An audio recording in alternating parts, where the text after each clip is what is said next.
कभी भी गर्भवती महिला को जोर से और तेजी से दौड़ना नहीं चाहिए। दूसरी नियम बताई कि ऊंचे आवाज में अधिक बोलना नहीं चाहिए और जो बोले उसको अच्छे से तोल करके बोले। खट्टा चीज, तीखा चीज बहुत कम खाना चाहिए। और जब तक गर्भस्थ शिशु हो तो कोई अच्छी किताबें पढ़नी चाहिए। एक बार एक पेपर में निकला हुआ था कि एक भैंस के गर्भ से एक हाथी का बच्चा जन्म लिया। आप कहेंगे कि इतना वर्ण संकर समय आ गया कि भैंस से हाथी का जन्म हो, हाथी के बच्चे का जन्म हो, ये तो संभव नहीं है ना। तो उसके नीचे बड़े प्रेम भाव से जब मैं पढ़ा, जब ऊपर ऐसे लिखा था तो पढ़ने की भी जिज्ञासा हुई आखिर क्यों। तो उसमें लिखा हुआ था कि जहां भैंस खाती थी उसके ठीक सामने में एक गणेश जी का, वहां पर बहुत सुंदर जो है सूंड वाले गणेश जी का जो है एक मूर्ति थी, प्रतिमा थी। और भैंस खाए तो सामने में देखे, भैंस खाए सामने में देखे, भैंस खाए सामने में देखे। तो जो हम दृश्य देखते हैं, जो हम सोचते हैं, जो हम खाते हैं, अच्छा है तब तो बच्चे के भी ऊपर अच्छा प्रभाव डलता है। और यदि बुरा है तो आने वाले बच्चे भी गंदे ही होते हैं। तो देखने मात्र से जो है वह भैंस का जो बच्चा हुआ गणेश जी महाराज की सूंड जैसा ही, हाथी के बच्चे जैसे सूंड जैसा ही है। गांव घर में पहले बंदर को लेकर के मदारी लोग आता था घुमाने के लिए और घर घर से सीधा लेकर के और अपने घर जाता था, याद होगा आप सबों को। तो जब गर्भस्थ शिशु होते हैं ना तो उस समय में सासू मां कहती है कि तुम घर से मत निकलना, बंदर के मुख को मत देखना, नहीं तो बच्चे जो होंगे बंदर के मुख जैसे हो जाएंगे। जो आप देखते हैं वही आपके गर्भस्थ शिशु जो है उस समय में पालन होता है, पुष्ट होता है। इसी के लिए जो सोचा जाए, जो समझा जाए, गर्भस्थ शिशु जब आए तो अच्छे अच्छे वस्तुओं को आप पढ़ें, अच्छे अच्छे वस्तुओं को खाएं। अच्छा देखिए, जीवन में हम करते क्या हैं कि जीवन में जो हम ग्रहण करते हैं, जीवन में जो हम ग्रहण करते हैं उससे पहले तो आपको प्रभु का भोग लगाना चाहिए। भगवान के भोग लगाओ नहीं लगाओ घर में, घर में भगवान के भोग लगाओ नहीं लगाएंगे ना, लगाओ नहीं सब मिश्री के दाना से। हाँ? लेकिन जब महाराज एक आदर्श है और एक नियम था, आप जब ऋषि पंचमी व्रत को करते होंगे तो सुने होंगे आप कि ब्रह्म हत्या को 4 भाग में विभाजन किया गया। कितनी भाग में विभाजन किया गया? 4 भाग में।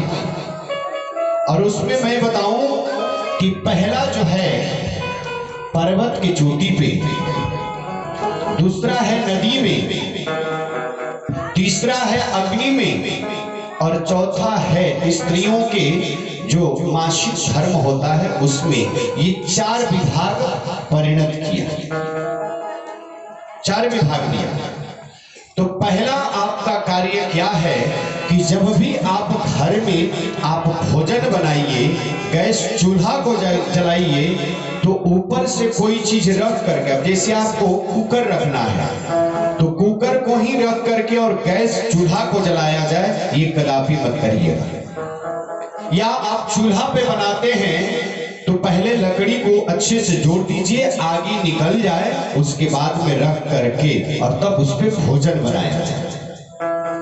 आप जब गंगा स्नान करने जाते होंगे या देखे होइएगा, गंगा में जो डुबकी लगाते हैं तो पहले ऐसे ऐसे करते हैं, ऐसे ऐसे करते हैं ना।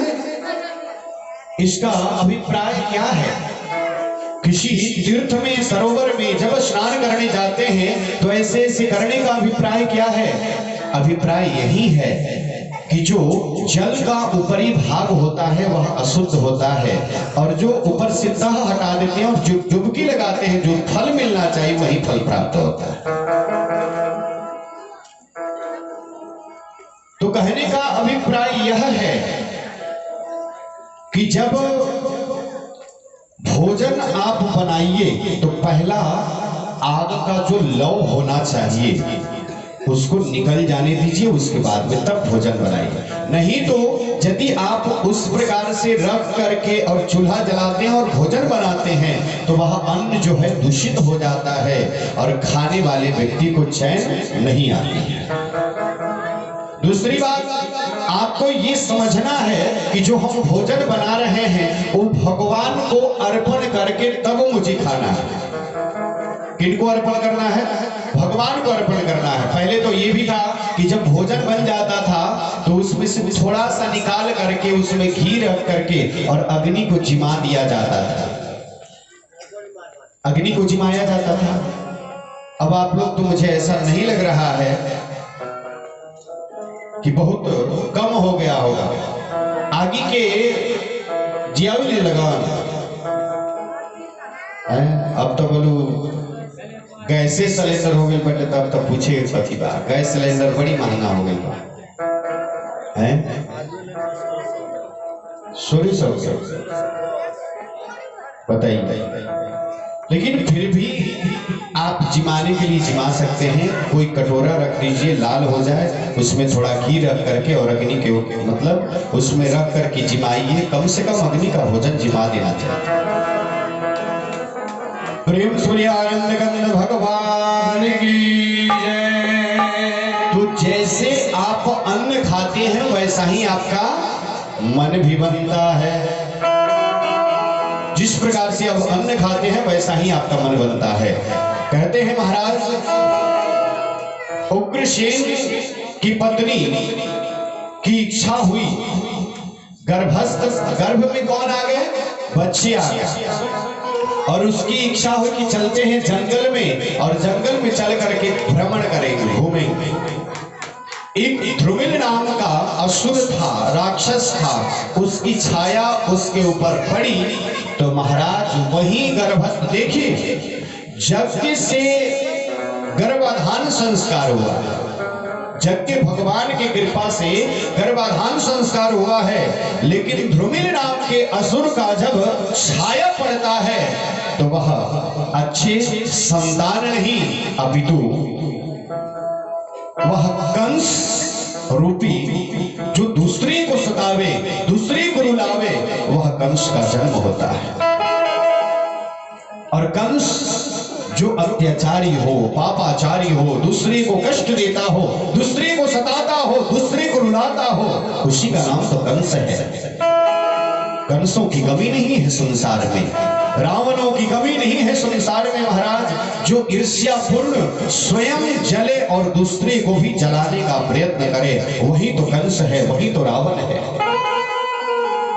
भले हम मर जाएंगे, मिट जाएंगे, लेकिन तुम्हें छोड़ेंगे नहीं। ये कार्य जो है घर में भी इस अवधि को और इस नियम को भी लगा देते हैं। एक दृष्टांत मुझे याद आ रही है। प्रेम सुनिए श्रीमद् भागवत महापुराण की जय, राधा रानी सरकार की जय। देखिए, लोग जलता है और दूसरे को भी जलाने का प्रयत्न करता है, स्वयं कष्ट में होता है और दूसरे को भी कष्ट देने का प्रयत्न करता है। एक बार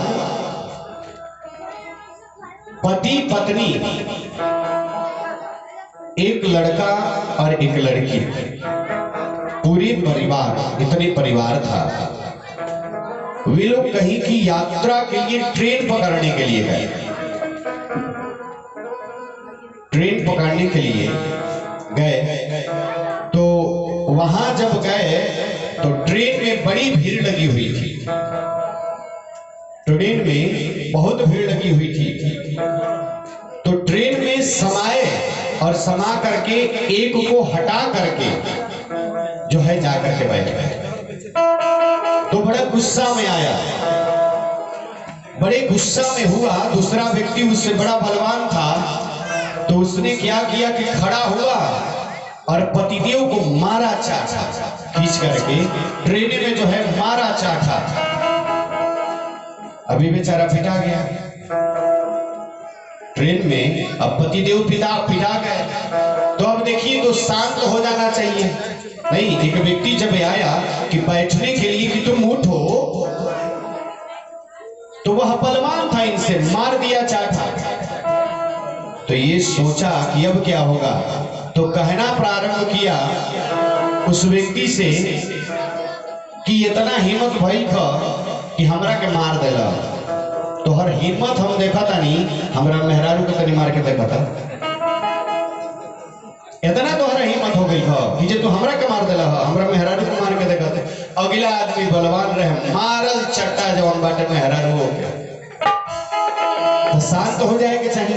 एक आदमी पिटाइए गए, पति देव पिटाइए गए, पत्नी देव पिटाइए गई, तो शांत हो जाएगा चाहिए। तो पति देव कहता रहा कि तोहरा ये इतना हिम्मत हो गई बटे, ट्रेन पर से ढा दे, ट्रेन पर से ढा दे, हमरा लड़का के हाथ मत लगाओ दिया। यदि हमरा लड़का के हाथ लगा देला तो हाथ काट दे हैं। तो खड़ा भई रहे, मारा चट्टा लड़का के, लड़के को डर पिटा गया। तो कहल अच्छा लड़किया के तनी हाथ लगा के देखा। अब बेचारा वो लड़की के मारा चट्टा आ उठ करके बेचारा खड़ा होकर के लो से बैठा देला। तो सामने में वो बुजुर्ग आदमी रहनी, कहनी कि रे जब तू पिटा गईली तो ही सब बुढ़ा के पिटवाओ तोरा जरूरी रहा।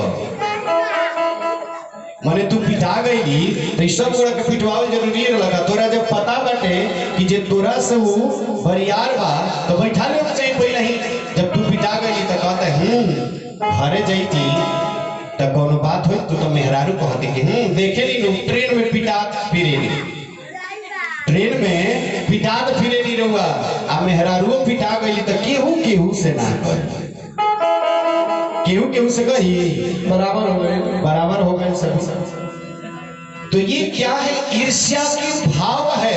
और ये कौन कराता है, ये राक्षसी स्वभाव के जो होते हैं वही कराते हैं।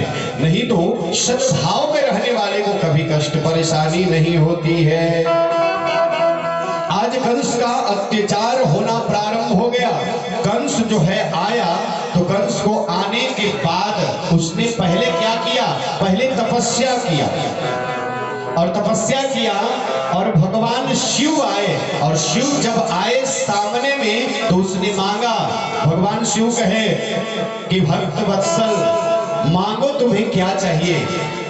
तो कंस कहता है कि हमें आप अजर अमर बना दीजिए,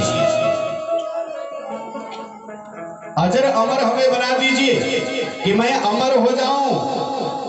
तो शंकर भगवान कहे कि अब तो अमर होने का वरदान हम छोड़ ही दिए हैं, अब किसी को हम दे नहीं रहे हैं, बंद कर दिए। तो कहा कि क्योंकि भस्मासुर को बाबा वरदान दिए थे। भस्मासुर को बाबा, जब भस्मासुर जो है साधना किया, आराधना किया, तो उसने क्या मांगा भगवान से कि मैं जिसके माथे के ऊपर हाथ रखूं, जिसके ऊपर हाथ रखूं वह जल करके भस्म हो जाए। तो बाबा कह दिए कि तथास्तु ऐसा ही होगा। और महाराज बाबा चक्कर में पड़ गए। कहते हैं गुरु जी गए शिष्य के पास, तो गुरु जी गुरुवे रहे, तो एक शिष्य जो है चेला चीनी बन गया। अब ये मान लिए कि भगवान का आशीर्वाद सही है कि नहीं है, एक बार शंकर जी के ऊपर हाथ रख करके देख लिया जाए कि शंकर जी महाराज जल रहे हैं कि नहीं जल रहे हैं। इसी के लिए शंकर भगवान कंस से कहे कि देखो, हमें आवश्यकता नहीं है, भस्मासुर को भी हम वरदान दिए थे और चक्कर में पड़ गए थे, बड़ा घुमाया था वह, इसी के लिए हम वरदान ये सब देना अब छोड़ दिए। हाँ, तो कंस ने कहा कि मेरा उद्धार कैसे होगा? तो शंकर भगवान कहे कि एक काम करो, तुम्हें हम वरदान दे रहे हैं और तुम्हें एक धनुष दे रहे हैं, समझ लेना। कंस को भगवान शिव एक धनुष दिए और धनुष दे करके कहे कि देखो, इस धनुष को कोई तोड़ नहीं सकता,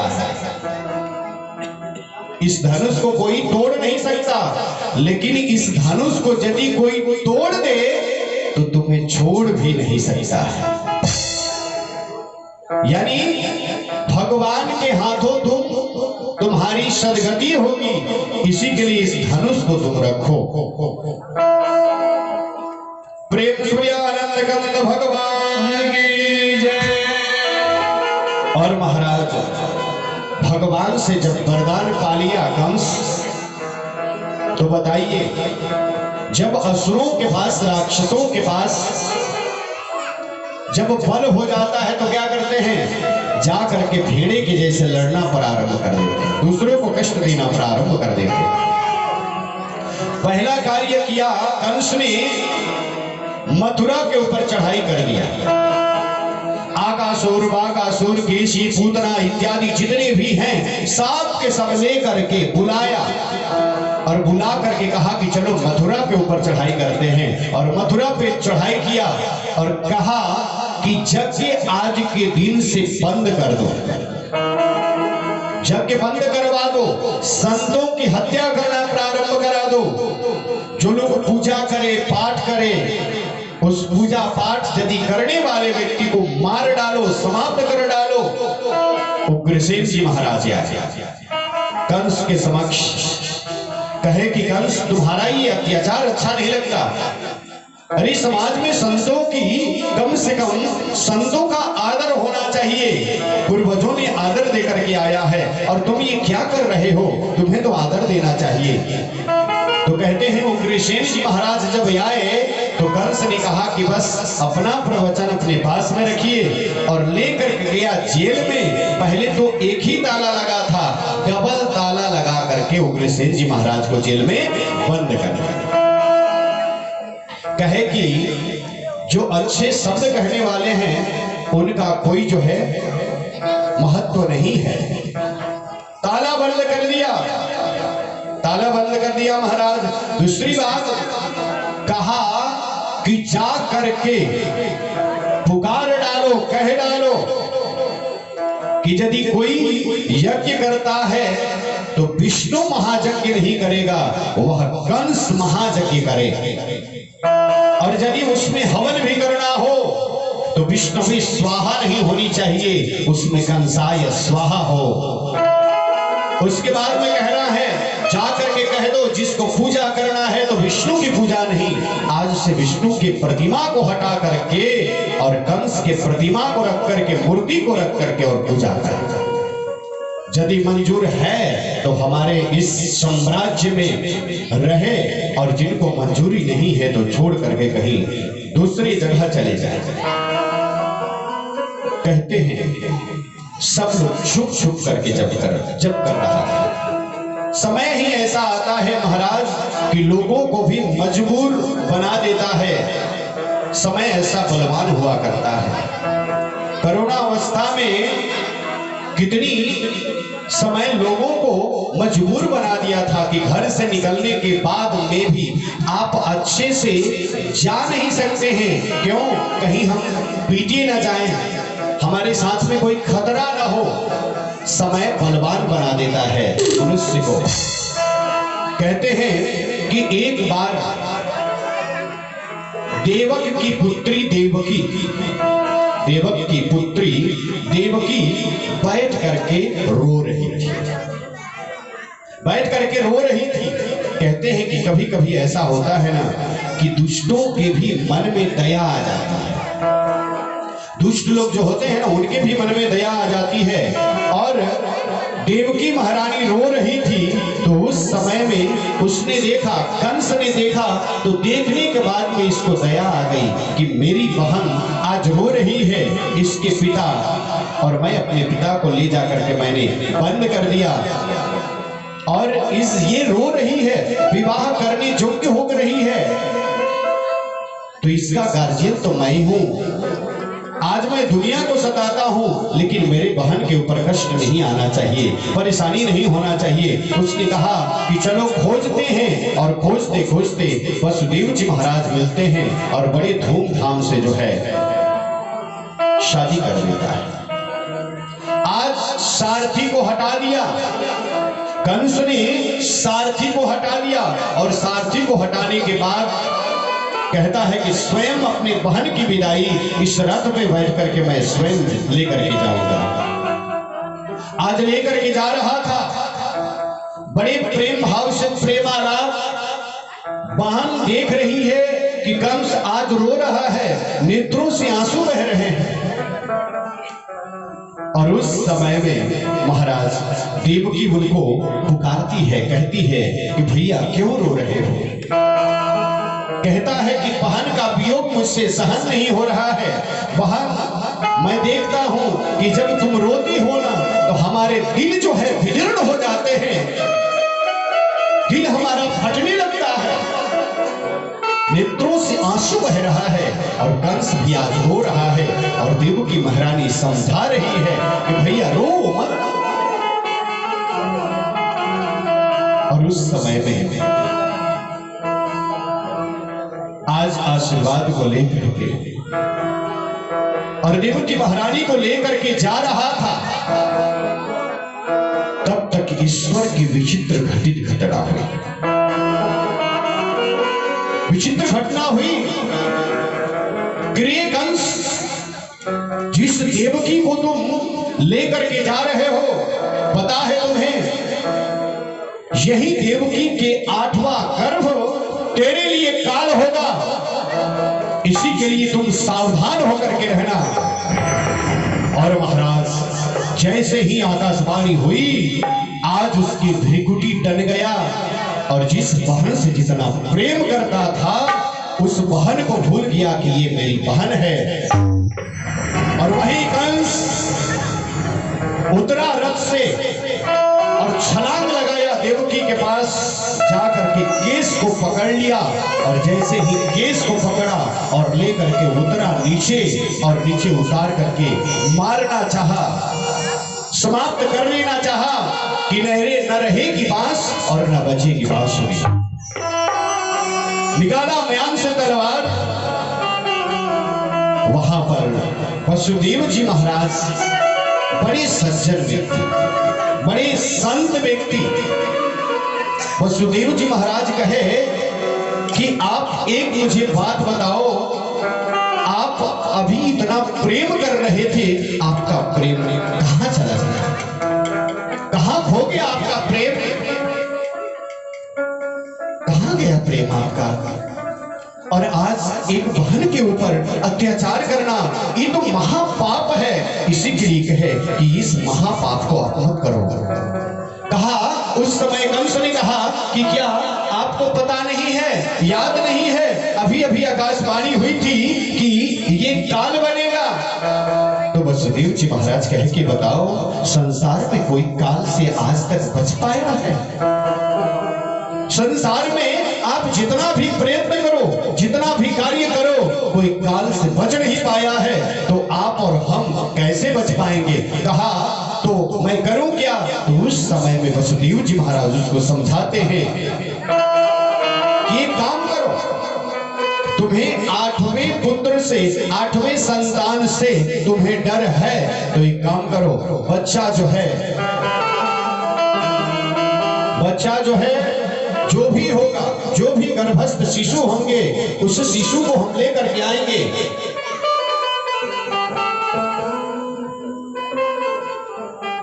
उस बच्चे को जो है हम ला करके आपको दे देंगे, आपको इच्छा होगी तो मार दीजिएगा या छोड़ दीजिएगा, आपकी इच्छा है। तो वसुदेव जी महाराज के इस बात को सुन करके अब कंस को ऐसा लगा कि हाँ, वसुदेव जी महाराज तो अच्छी ही बात बता रहे हैं, वसुदेव जी महाराज तो अच्छी ही बात बता रहे हैं, बड़ी सुंदर बात बता रहे हैं वसुदेव जी महाराज कि चलो छोड़ देते हैं। और कंस की दया आ गई और छोड़ दिया। और कहते हैं महाराज कि क्या हुआ कि वसुदेव और देवकी से एक पुत्र का जन्म होता है, एक पुत्र का जन्म होता है। वसुदेव जी महाराज, देवकी की इच्छा नहीं थी कि मेरे बेटा को कोई ले जाकर के मार दे, समाप्त कर डाले। कोई माँ ऐसी नहीं चाहती है कि मेरे बच्चे का हत्या मेरे नजरों के सामने में हो, ये कोई नहीं चाहता। लेकिन आज वसुदेव जी महाराज ऐसे वचन से प्रतिबद्ध हैं कि वसुदेव जी महाराज कहे कि देवकी, मैंने कंस से वादा करके आया था कि जो भी पुत्र होगा तुम्हें ला करके दे देंगे। और पहला पुत्र को लेकर के जब चले तो आज देवकी महारानी रो रही है, नेत्रों से आंसू बह रहा है, पुत्र का वियोग सहन नहीं होता। और आगे बढ़ते जाते हैं वसुदेव जी महाराज लाए कंस के पास, और बच्चे को देखा कंस तो सोचना प्रारंभ किया कि आकाशवाणी हुई थी कि देवकी के 8वां गर्भ से मुझे डर है, तो ये पहला गर्भ है, पहला ही है, तो इसको जो है मैं क्यों मारूं? नहीं, छोड़ देते हैं, जब 8वां होगा तो उसके बाद में जो है मार देंगे बुला करके। और महाराज हुआ क्या कि उस समय में इसके मन में, कंस के मन में दया आई और वसुदेव जी महाराज को भेज दिया। तब तक देवताओं में खलबली होने लगी कि जब तक कंस पाप नहीं करेगा और पाप की घड़ा जब तक इसकी भरेगी नहीं, तब तक परमात्मा आ नहीं सकता है। इसी के लिए कहा कि यदा यदा ही धर्मस्य ग्लानिर्भवति भारत अभ्युत्थानमधर्मस्य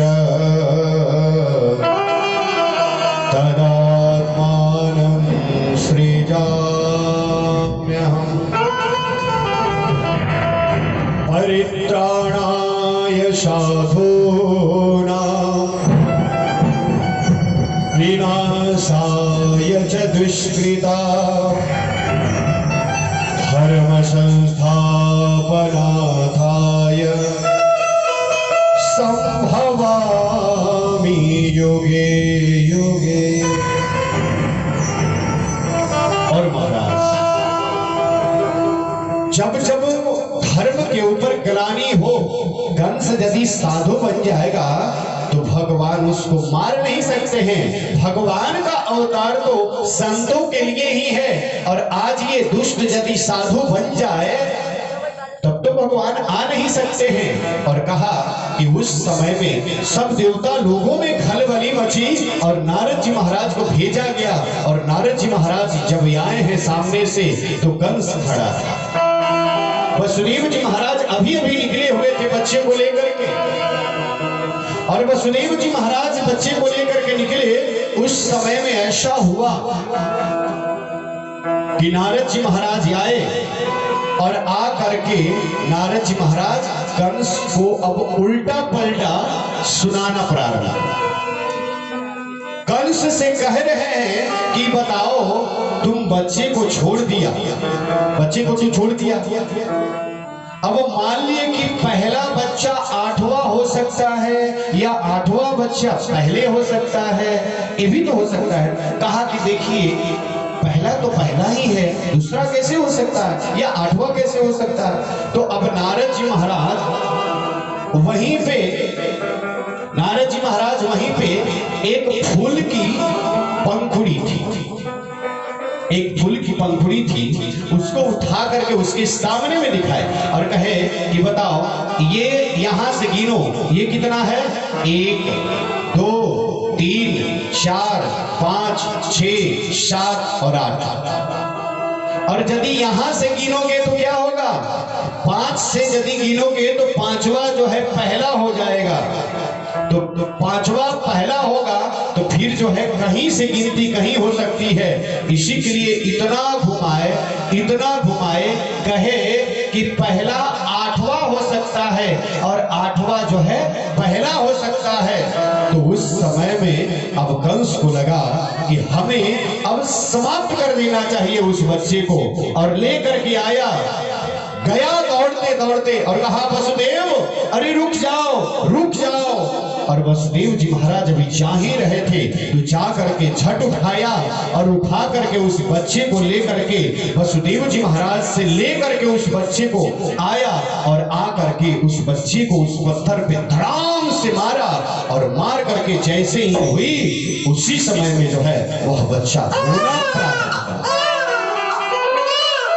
चिल्लाया, आवाज ही आई, चीख करके चिल्लाया, बहुत चिल्लाया। और आज यही आवाज जो है अंतिम आवाज थी, पहला आवाज जो है समाप्त हुआ। और लाया देवकी और वसुदेव को ला करके पहले तो कारागार में बंद कर दिया, और जो भी बच्चे होंगे कारागार में होंगे और यहीं पे मार दूंगा। और महाराज इस प्रकार से वसुदेव जी महाराज और देवकी के बच्चे को मारता है। 6 पुत्र को मार दिया था, तो 6 पुत्र को जब मारा तो उस समय में शेषावतार जी की बारी आई, भगवान की बारी आई। भगवान कहे कि हम जा रहे हैं, भगवान कहे कि हम जा रहे हैं। तो उस समय में शेषावतार जो लक्ष्मण बन करके आए थे, लक्ष्मण बन करके शेषावतार जो त्रेता में आए थे, तो उस समय में लक्ष्मण जी महाराज उठ करके शेषावतार उठ करके खड़े हुए कहे कि सुनिए, अब हम जाएंगे, हम बड़े होंगे, आप छोटे हुए, बड़ी सेवा किए हैं आपका, आप छोटा बनिएगा और हम बड़े बनेंगे। तो शेषा अवतार जी 7वें पुत्र के रूप में आए, देवकी महारानी के गर्भ में आए। तो भगवान ने कहा कि एक काम करो, अब तो देवकी महारानी के गर्भ में तो बच्चे आ गए, सबको पता हो गया, कंस को भी जानकारी हो गई। अब भगवान कहते हैं अपने माया से, भगवान अपने माया से कहते हैं कि देवकी महारानी के गर्भ में जो बच्चे हैं उनको जो है निकाल करके और रोहिणी महारानी के गर्भ में ले जा करके स्थापित कर दो, और हल्ला कर दो कि देवकी महारानी का जो गर्भ था वो समाप्त हो गया। तो 7वें में कौन आए? शेषावतार जी आए, बड़े बड़े करके आ रहे हैं। और फिर 8वें में कंस को ऐसा लगा कि चलो अब तो ये तो गर्भ समाप्त ही हो गया, तो 8वें में साक्षात प्रभु 8वें में देवकी महारानी के गर्भ में प्रवेश कर दिए, देवकी महारानी के गर्भ में प्रवेश किए। विचार करिए, आज हम ये सोचते हैं कि अब जो है बच्ची को यही समाप्त कर दिया जाए। कंस भी यदि ये सोच लिया होता, कंस भी यदि सोच लिया होता, चाहे तो इसे नसबंदी करा दिया जाए, हैं? तो यदि इस प्रकार से विधि व्यवस्था मिला दिया होता तो फिर भगवान का अवतार होता है। भगवान आते इस धराधाम पे और भक्तों का उद्धार होता, कहा कि नहीं हो सकता था। इसी के लिए जब प्रभु आए तो सब जगह पे मंगल छा गया, और प्रभु जब आए मंगल छा गया। और कहते हैं महाराज आज 8वें के रूप में आए भगवान, कितने आए? 8वें में आए। और भगवान देखिए जब गर्भ में आए तो गर्भ में आने के बाद ठीक 8वें में आए थे, अष्टमी तिथि थी, रोहिणी नक्षत्र था, रोहिणी नक्षत्र था, बुधवार दिन था, ठीक मध्य रात्रि का 12 बजा हुआ था, सब लोग सो रहे हैं, सब के सब सो रहे हैं, अंतरी मंत्री खंत्री जितने भी लोग थे सब के सब सन्नाटा खींच रहे हैं, सब के सब सो रहे हैं। जमुना मैया तूफान मार रही थी, भगवान का कब दर्शन होगा, भगवान का कब दर्शन होगा, भगवान का कब दर्शन होगा। और महाराज जमुना मैया भी इंतजार कर रही है कि प्रभु आने वाले हैं, हमारे पति देव आने वाले हैं, संसार के पति आने वाले हैं, उनके चरणों को स्पर्श करके हमारा जीवन उजालामय बन जाएगा, बड़ी आनंदमय बन जाएगा। और महाराज 8वें गर्भ में अब देखिए हुआ क्या कि 8वें में जब भगवान आए तो पूरी रोशनी, अंधेरा कोठरी भी उजाला में परिणत हो गया। जिस प्रकार से दिया को जलाते हैं अंधेरे में तो क्या करता है, प्रकाश देता है। तो भगवान जब आए चतुर्भुज रूप में, तो आज वसुदेव और देवकी के पहला जो बंधन था, हेड़ी बेड़ी लगवाया था हाथ में, बंधन अपरूपी खुल करके नीचे गिर गए, बंधन खुल करके नीचे गिर गए। भगवान आए तो भगवान आते ही कहे, आदेश दिए कि अभी समय अभी उचित नहीं है, आप मुझे जल्दी से जल्दी ले करके और वसुदेव जी महाराज के दरबार में ले चल करके, मतलब नंद बाबा के यहाँ ले करके जमुना पार ले चल करके रख दीजिए, और वहां पर माया आ चुकी है, वहां से ला करके यहाँ रख दीजिए, बस इतना ही कार्य करें। वसुदेव जी महाराज कहे, उसी समय में सब के सब फर्राटे खींच रहे हैं, सब के सब सो रहे हैं। वसुदेव जी महाराज को सामने में एक टोकरी दिखाई दिया और उसी में भगवान को रख लिए, और भगवान को रखने के बाद जब भगवान को लेकर के चलना प्रारंभ किए तो उस समय में ऐसा हुआ कि टिप टिप टिप बारिश हो रही थी, टिप टिप बारिश हो रही थी, बारिश की बूंदें पड़ रही थी, और भगवान थोड़े थोड़े भीग रहे, भगवान थोड़े थोड़े भीग रहे। और जमुना में प्रवेश किए तो भाद्र के महीना में तो पानी का तूफान आता है, पूरी पानी ही पानी, पूरी जलमग्न ही जलमग्न। अब वसुदेव जी महाराज को लगा कि थोड़ा और प्रवेश करो, तब तक पानी का फिर तूफान आया, और फिर जैसे आगे प्रवेश करते हैं तो गले तक पानी का प्रवेश हुआ। और इधर बारिश भी आज कह रहा है कि आज छोड़ करके कल में बरसने वाला नहीं, और बारिश हो रही है, बारिश की बूंदें ऊपर से पड़ रही है। तब तक उसी समय में शेषनाग जी को लगा कि भगवान को हमें बचाना चाहिए, और ऊपर से छत्र छाया को ले लिए और जमुना में प्रवेश करते गए, प्रवेश करते गए, यहां तक पानी हुआ। अब बाबा डूबने वाले हैं, तो उस समय में जमुना महारानी कही कि अरे बाबा तो डूब जाएंगे। और जमुना महारानी इतना क्यों तूफान बन करके आई कि भगवान के चरणों का थोड़ा समय स्पर्श। और महाराज जैसे ही भगवान अपने चरण को जमुना जी में डाले, वैसा ही जमुना जी है पूरे रास्ता को दे दी, मानो कि सूखा रास्ता मिल गया हो। और वसुदेव जी महाराज गए और रातों रात ही नंद रानी के पास, यशोदा मैया के पास एक बच्ची का जन्म हो चुका था। देखिए अंतर यही है कि वहां पे बच्ची का जन्म हुआ, यानी माया का जन्म हुआ। मां अर्थात नहीं, या अर्थात जो भास कराता है, संसार नहीं है फिर भी हमें ये दिखाता है ये संसार है, ये नश्वर संसार भी। लेकिन सत हरि भजन जगत सब सपना। भगवान का भजन ही सत्य है और माया का आश्रय लेने वाला ही नश्वर है। ले जाकर के भगवान को वहीं पे सुला दिए और वहां से माया को अपनी टोकरी में रखे और टोकरी में रख करके जो है ले करके आए। तो जैसे ही कारागार में प्रवेश किए, बंधन फिर बांधना नहीं पड़ा। अपरूपी जो है हेड़ी बेड़ी सब लग गया, बंधन हो गया और माया चिल्लाई, अंधेरा सा हो गया।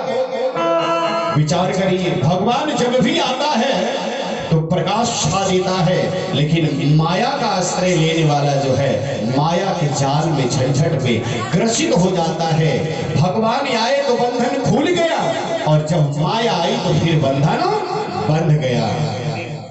ईश्वर जब आता है तो बंधन खुलता है और जब माया ग्रसित करती है तो बंधन जकड़ लेता है। कि ममता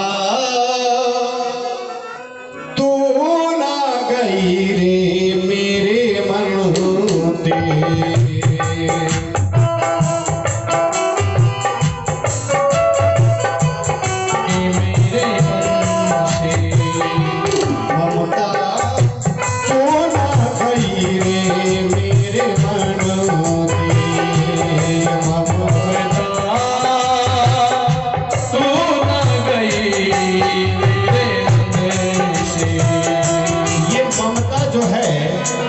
कभी मन से जाती है।